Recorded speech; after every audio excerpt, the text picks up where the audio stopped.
এই কুমিরের জান কিন্তু মানুষের হাতে। তোমরা ঠিকই শুনছো, আমি আবার কইতাছি এই কুমিরের জান কিন্তু মানুষের হাতে। কথাটা হইছে যে এই কুমির একটা বাগারের মধ্যে আসা, জাগো বাগারের মধ্যে এই মালটা আসা, এরা কিন্তু বহুত কষ্ট করে এই কুমিরে ধরছে। কিন্তু আমি মানুষের কাণ্ড দেখে অবাক, এত বড় একটা ডেঞ্জার বস্তু এটা নিয়ে মানুষে খেলা খেলাইতেছে। কারণ তোমরা দেখতে পারতাছো পাড়ার একমাত্র এনে এটারে মাপতাছে। এই মালটা দেখুন দেশের সাইন্টিস্ট কুমিরের নেচে দিকে মাথা পর্যন্ত মাপলো আর দেখলো কত বড়। আমার হিসাবে এরকম প্লেয়ার পাড়ায় দুই একটা থাকা লাগে, জানি যে কোনো বস্তু ওর আগে যে মাতবুরি করতে পারে।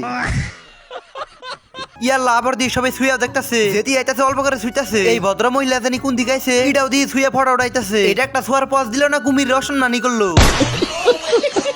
এই কুমির দেখার জন্য কিন্তু পাড়ার সব মানুষই আয় পড়ছে। যেটি এই মালটা ধরছে তাকে বাড়ির মধ্যে কিন্তু হাল্লা চিল্লা বাজাই দিছে। তাই উপায় না ভাই এই মানুষটা কার লগে জানি দেহ কায়দা বাজাই দিছে, কইতাছে আমার বাইতের দিকে যাবি না নাই।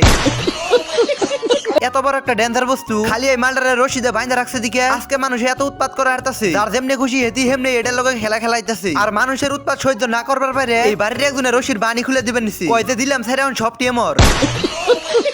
একটা মানুষের কত গুলাবো এই কুমিরটা পাকারের মধ্যে আসার ভালো কথা, এটারে সুন্দর করে ধরে বাইন্ধা রাখছে ওটাও ভালো কথা। কিন্তু এই সকালের থেকে একজন আইতাছে গ্রামের সাইন্টিস্ট এনে এটার পরীক্ষা করতেছে, এটা ভাত খায় না মাছ খায়, ওই না দেখে কার না রাগ উঠবো কও। আর হে রাগে এটার বান খুলে দিবেন নিছে আর কইতাছে অন সব টিএমর।